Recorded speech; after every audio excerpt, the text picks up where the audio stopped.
Honorable Council, the testimony I bring you today is based on my experience working with countless entrepreneurs who are all too often excluded from the system. Yet the concerns I raise today impact us all. Our organization connects problem solvers with education, mentorship, and capital. Above all else, we're committed to equity. And to this end, we provide wraparound services such as childcare, Wi-Fi stipends, and income-scaled program fees. Yet despite our work, business licensing cost and complexity, the lack of new licenses for street vendors, and strict occupancy permit requirements continue to be insurmountable barriers for many DC-based entrepreneurs. Today, I urge you to take 4 critical steps to support DC entrepreneurs. First, pass the Business and Entrepreneurship Support to Thrive Best Amendment Act. Second, reinstate street vending licenses. Third, get rid of occupancy permit requirements for businesses that do not pose a health and safety risk to their communities. And fourth, waive startup fees for low-income entrepreneurs. Our first task is to pass the BEST Act to help DC residents start businesses. I'll highlight 3 main challenges demonstrating why passing this act is vital. First, starting a business in DC can be cost prohibitive. Most entrepreneurs dip into their savings to pay for business licenses, but the cost of starting businesses often exceed what most Americans have saved. According to the Federal Reserve, 46% of Americans do not have enough cash on hand to cover a $400 emergency expense. While licensing costs vary by type, startup costs routinely exceed $670. Compared to other major cities, licensing fees in Washington, D.C. are more expensive than average, especially for food-based entrepreneurs. The BEST Act lowers the initial license fee to $99 for 2 years for all license types. Second, starting a business in DC is complicated and inaccessible.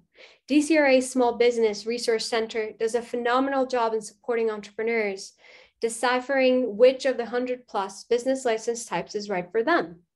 But the mere fact that such a center is needed is proof that the process is far too complicated.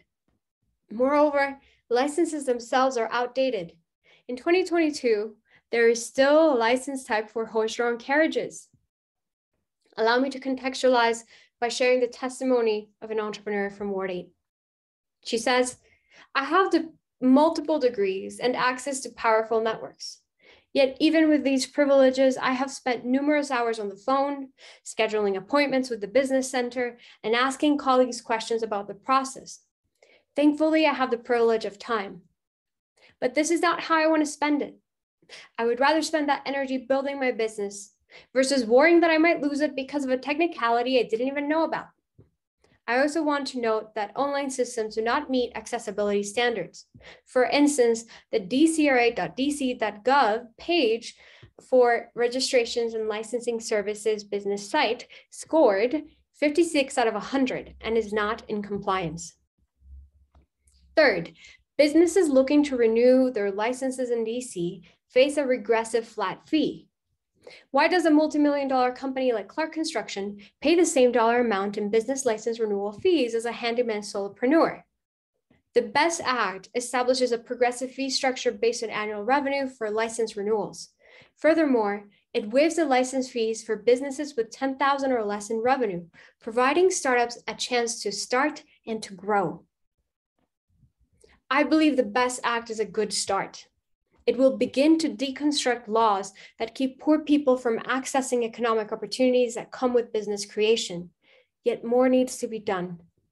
Complex and expensive business license fees are but one obstacle that entrepreneurs face. No new street vending licenses are currently being issued.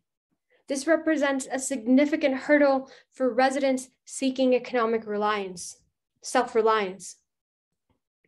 People who operate without a license risk a $2,000 fine, police harassment, and confiscation of goods. This can be a devastating loss for entrepreneurs motivated by unemployment and other economic necessities. Just imagine for a second that you've lost your job and you're trying to make ends meet by selling t-shirts. Yet you end up poorer due to the restrictions on street vending licenses. What message does this send? Why is our city punishing grit? I urge DC to reinstate the issuing of street vending licenses and to stop giving police motives to harass street vendors, most of whom are African Americans, Latinos, and other people of color. Reinstating street vending licenses will kickstart the elimination of statutes that punish grit and ensure an underpaid labor force, thus beginning to provide meaningful opportunities for income mobility. Now that we have covered the importance of passing the BEST Act and reinstating street vending licenses, I want to share additional reforms I believe will truly make DC a leader in equitable entrepreneurship. The third reform: get rid of occupancy permit requirements for businesses that don't pose a health and safety risk to their community. Occupancy permits are a prerequisite for business licensing. Depending on the type of business, a home occupancy permit may be available to those who cannot afford an office or commercial space. Yet unhoused entrepreneurs cannot obtain home occupancy permits, and renters looking to operate home-based businesses are at the mercy of their landlords or lease agreements. Alexandra Boyacek from LADC explains this challenge simply. It is high time for the removal of occupancy permit requirements for businesses that do not pose a health and safety risk to their community. Washington, D.C. has been notorious for the lack of affordable housing, coupled with gentrification over the past few years. Entrepreneurs lacking a home occupancy permit have been forced to rent commercial spaces to have their business licenses granted. This goes without saying that the cost of commercial real estate in Washington, D.C. is out of reach for many aspiring entrepreneurs, thus leaving them without a viable option. End quote. This is an equity issue, and its outcome is the economic exclusion of people of low wealth. If you're poor, you may not even get past the first page of the business license application. Finally, I urge DC to bet on small business entrepreneurs. By waiving startup fees for low-income entrepreneurs, you lower the barrier to entry and widen the business opportunities for all residents. If you genuinely believe in entrepreneurs and income mobility, waive fees for low-income founders. This would allow them to test out their business model before having to invest hundreds of dollars into licensing, occupancy permits, and incorporation fees. It is in the city's best interest that these entrepreneurs make it. They will return on the city's investment through taxes, increased employment opportunities, and innovation, as well as a general improvement in income generation opportunities for themselves, their families, and their communities. Bet on small business. The consequence of keeping the status quo is dire. I've heard from many entrepreneurs choosing to leave the city because it is too hard to get started in DC. Others are simply choosing to operate illegally. As an entrepreneur from Ward 3 said to me, I'm trapped in poverty. I'm 50 plus. I'm not getting hired. The only way I can get out of welfare is through micro-entrepreneurship. Not only can't I afford the fees, but I also can't vend on the street. I'm asking the city to help me make it. Waiving the licensing fees would be cheaper than the housing assistance and food stamps they give me.